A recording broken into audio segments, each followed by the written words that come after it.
est-ce que je connais la source d'où je suis émergé et dans laquelle je vais être réabsorbé après ma mort?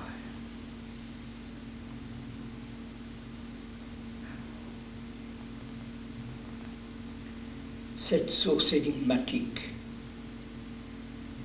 qui est la cause de mon existence, est-ce que je la connais?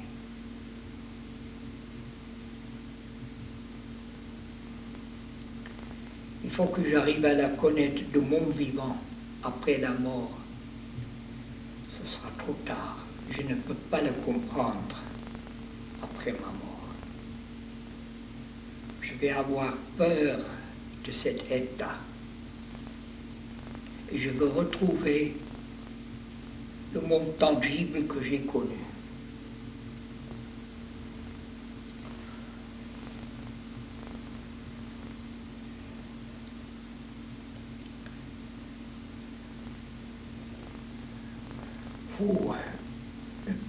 Vous voyez les branches des arbres bouger, mais vous ne voyez jamais la cause. Quelle est la cause qui fait bouger les branches d'un arbre? Le vent.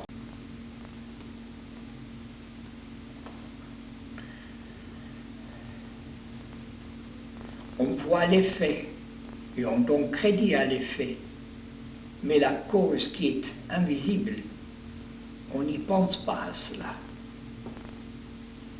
La même chose pour ma vie, pour toute cette création. L'univers, cette incroyable manifestation cosmique avec des milliards et des milliards de galaxies qui contient des milliards et des milliards d'étoiles et des planètes. Et notre planète aussi, avec tous les animaux qu'elle contient, variés, les arbres, les fleurs, les êtres humains, vous, moi, on voit l'effet seulement. Et on ne pense pas à la cause énigmatique, qui était le créateur de cet effet.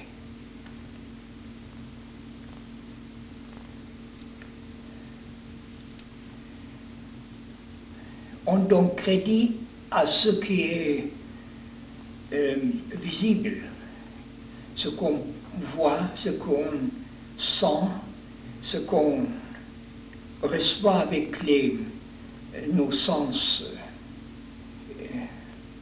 On donne crédit à cela. Elle accapare toute notre attention. L'extérieur fascine notre psyché et on oublie la cause. On doit arriver, au moins pour commencer intellectuellement, de transférer ce crédit qu'on donne à ce qui est palpable, visible et qu'on voit avec nos sens, qu'on entend. On doit arriver de changer la direction de ce crédit et le donner à l'invisible, pour que tout le temps, je sens, et je reviens à cette question. J'ai besoin absolument de connaître la source d'où je suis émergé et dans laquelle je vais être réabsorbé après ma mort, maintenant, dans cette vie. Après la mort, c'est trop tard.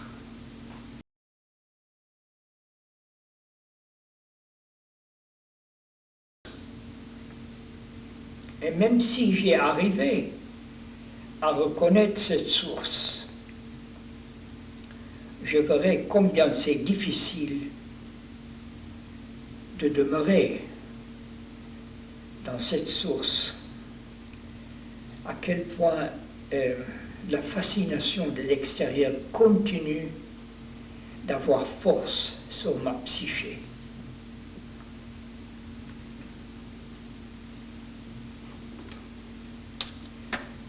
Je vais vous lire une citation de saint Thomas. C'est le 5e chapitre, la fin du 5e chapitre. Pour que vous réalisez l'importance de ce que je viens de vous dire. Je cite, dira Jésus, dis-nous comment sera notre fin. Jésus dit, avez-vous donc dévoilé le commencement, c'est-à-dire la source d'où vous êtes sortis, pour que vous vous préoccupiez de la fin, car là où est le commencement, la source d'où vous êtes sortis, là sera la fin. C'est en cela vous serez réabsorbés. Heureux, il dit, heureux celui qui se tiendra dans le commencement, tiendra, c'est-à-dire de demeurer dans cette chose à condition qu'on l'avait découvert, et il connaîtra la fin, et il connaîtra en quoi je vais être réabsorbé quand la mort m'attrapera. Et il dit à la fin, et il ne goûtera pas de la mort. Et il ne goûtera pas de la mort.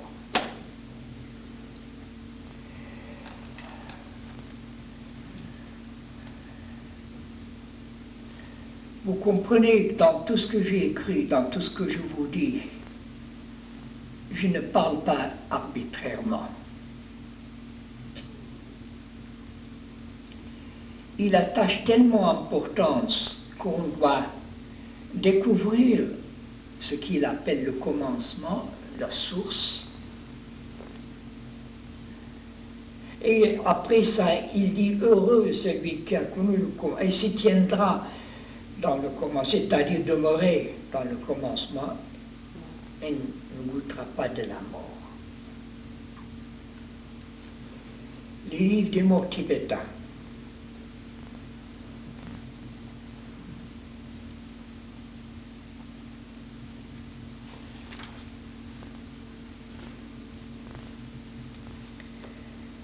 Je cite, ô toi de noble naissance. Noble naissance ne veut pas dire qu'il est d'origine, sa famille est noble.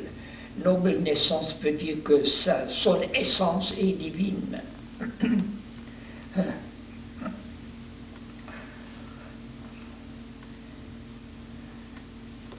Ô toi de noble naissance, le temps est à présent venu pour toi de chercher le sentier. Ton souffle est sur le point de cesser. Dans le passé, ton gourou t'a placé face à face avec la claire lumière. Et maintenant, tu es sur le point de l'expérimenter dans sa réalité, dans l'état de Bardo. Dans cet état de Bardo, toutes choses sont comme le ciel sans nuage, et l'intellect immaculé et nu est pareil à une vacuité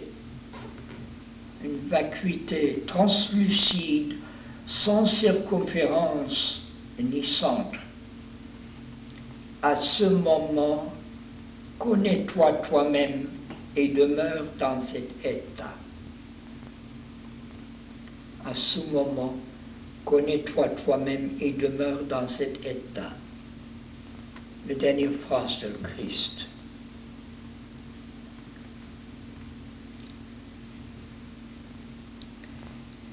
Mais j'explique, quand il dit « toutes choses sont comme le ciel sans nuage dans cet état de Bardo, et l'intellect immaculé et nu est pareil à une vacuité translucide, sans circonférence ni centre. Mais cette vacuité n'est pas un rien. Et c'est ça qu'il faut que vous découvrez. c'est la source d'où vous êtes émergé, cette vacuité est constituée d'une immense, immense être-té conscience, sans commencement, sans fin, sans rivage, imprégné du souffle de l'infini. Une immense être-té conscience, imprégné du souffle de l'infini. Et c'est ça qui n'est pas une vacuité. On l'appelle une vacuité par rapport au tangible que vous connaissez, mais ce n'est pas un rien. Mais si on n'a pas connu cette être-té conscience de notre vivant, on va avoir peur de cela après la mort, comme le livre des morts tibétains dit, et on veut la fuir et chercher le tangible qu'on a connu.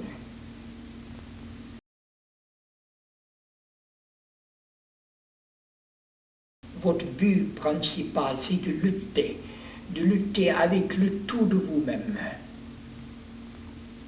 Quand vous méditez avec toute votre sincérité, quand vous faites un exercice spirituel, que ce soit dans la rue ou chez vous, avec tout votre être, pour arriver à vous décoller suffisamment de cette identité secondaire qui s'est greffée en vous, en nous tous, et couvre cette essence, cette être-té conscience imprégnée du souffle de Dieu, de l'infini. Appelez-le ce que vous voulez. On peut l'appeler le nirvana, on peut l'appeler ma nature de Bouddha, on peut l'appeler le dharmakaya, mais c'est la même chose. C'est cette source énigmatique de laquelle je suis sorti, dans laquelle je vais être réabsorbé après ma mort.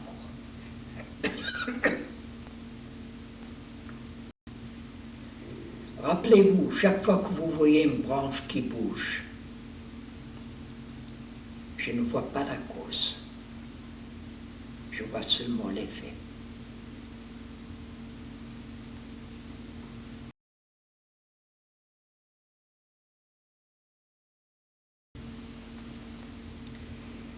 Une autre chose, je veux vous dire, qui est tellement important,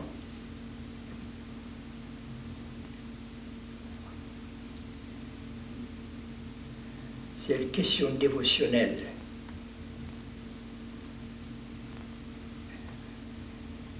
La vie contemporaine est devenue tellement intellectuelle, les scientifiques, on veut résoudre tout. Ils croient qu'une fois qu'on a descendu dans le minuscule, invisible, quelque chose, que ce soit un virus ou un atome, on va découvrir, ça y est, on a compris.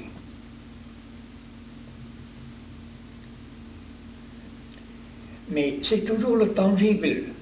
Il veut descendre dans le tangible, chercher la réponse. On ne le trouvera pas dans le visible. Si l'infini était visible, il sera périssable, comme nous tous. Il ne sera pas infini.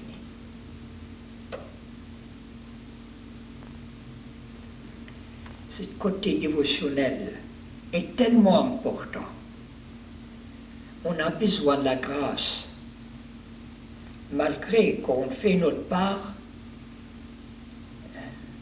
mais on a besoin de la grâce. On ne peut pas le faire tout seul. Il faut que quelque part, quelque chose en moi est tourné vers quelque chose de plus haut, qu'on ne peut pas nommer, mais avec un sentiment profondément dévotionnel. lorsqu'on aborde la question des causes et des effets, si l'on veut se donner la peine de réfléchir, on ne peut nier le fait que l'apparition de la création dans l'univers est le résultat d'une cause. Elle est, en d'autres termes, effet. Le bouddhisme souligne l'importance de ce constant enchaînement de causes et d'effets dans l'existence.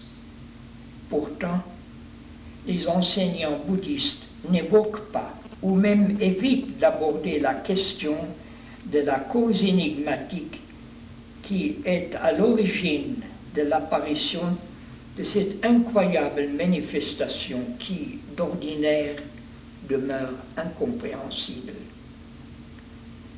C'est comme s'il était interdit de parler d'un Dieu créateur qui est la cause première de ce tout, une attitude qui arrange bien certains scientifiques, mais ne permet pas aux chercheurs de porter en eux les respects dévotionnels nécessaires pour les soutenir dans leur pratique.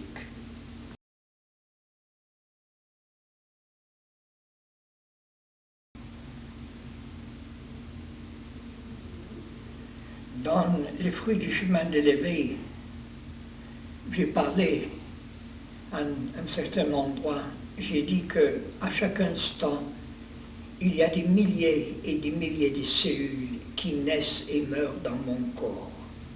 Est-ce que je le connais? Chacun de vous qui se demande. Je parle, je regarde, j'agis dans la vie, mais est-ce que je connais? Je ne connais pas du tout. C'est même m'est égal. Je continue d'agir, de travailler, de parler, comme si rien n'est arrivé.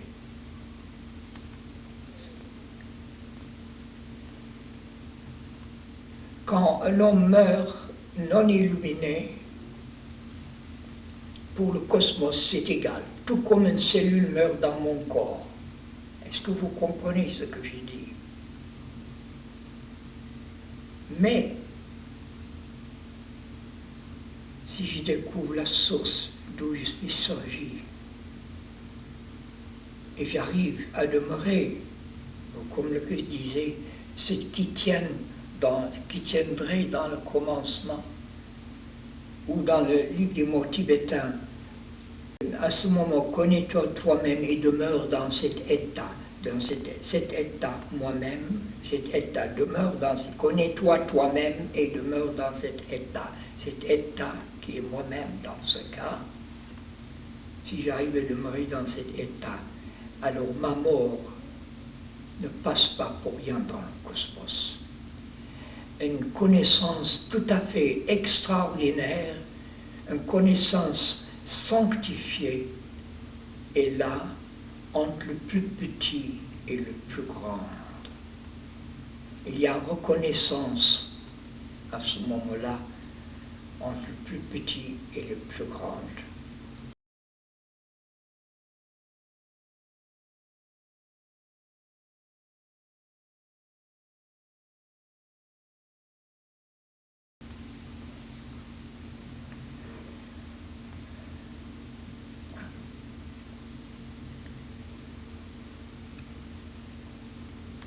Il faut toujours garder dans votre esprit que tout est mystérieux.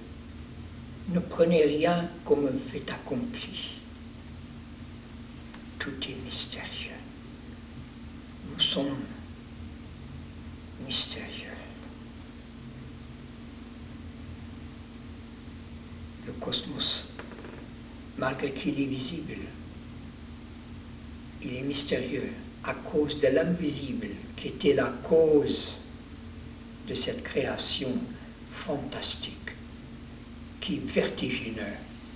On ne peut même pas l'imaginer avec notre petit esprit ultra limité. Ça donne de vertige même. Si on commence vraiment de chercher, de penser là-dessus, de l'imaginer, d'essayer de le comprendre, on a le vertige. Et on a besoin de cela.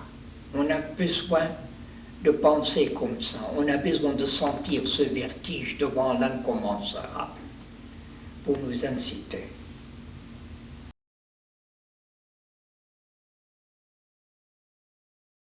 Le vide dont parle le livre des morts tibétains, il est constitué d'un être conscience sans rivage, un immense, immense être conscience imprégné du souffle de l'infini.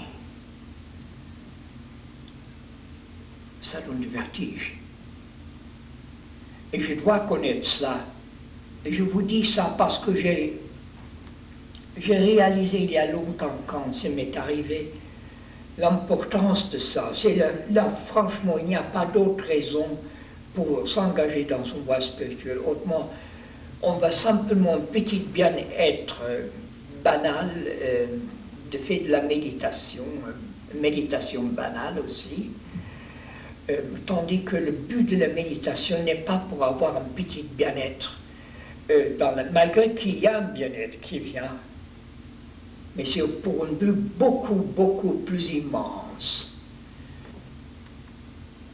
Donc ça revient à cette question, le but de la méditation. Et toute autre pratique spirituelle qu'on fait, c'est d'arriver à connaître cette source, appelez-le ce que vous voulez, Dieu, l'infini, l'absolu, le nirvana, la nature de Bouddha, c'est la même chose, cette source. Il y a raison pour la création, quelque part, l'infini veut qu'on reconnaisse sa sainte présence. Mais l'homme de la rue ne peut pas, avec son intelligence limitée, son niveau d'être très limité.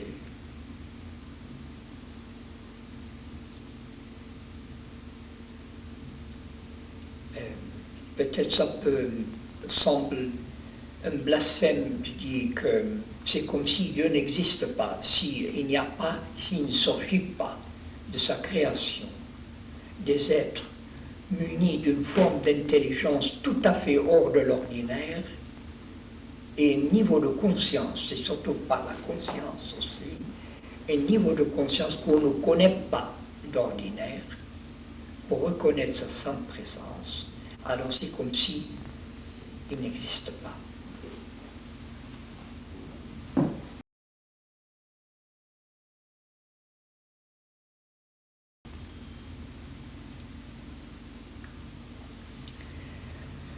Tout ce que je vous ai dit aujourd'hui revient à ce point.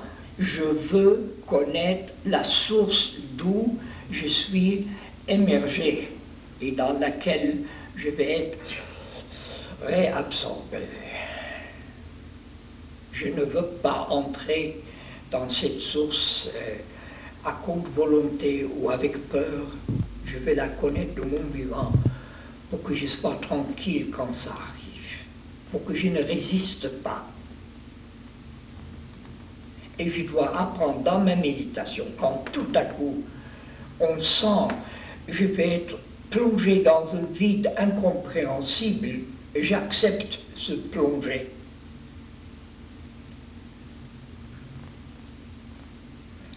On va découvrir à ce moment-là, ce n'est pas en rien ce vide. Il est simplement, il n'y a plus de tangible, il n'y a plus de mouvement comme on la connaît d'ordinaire. Il y a une autre sorte de mouvement, tellement fine, on dit que Dieu ne dort jamais, tellement fine, qui est tellement plein de vie.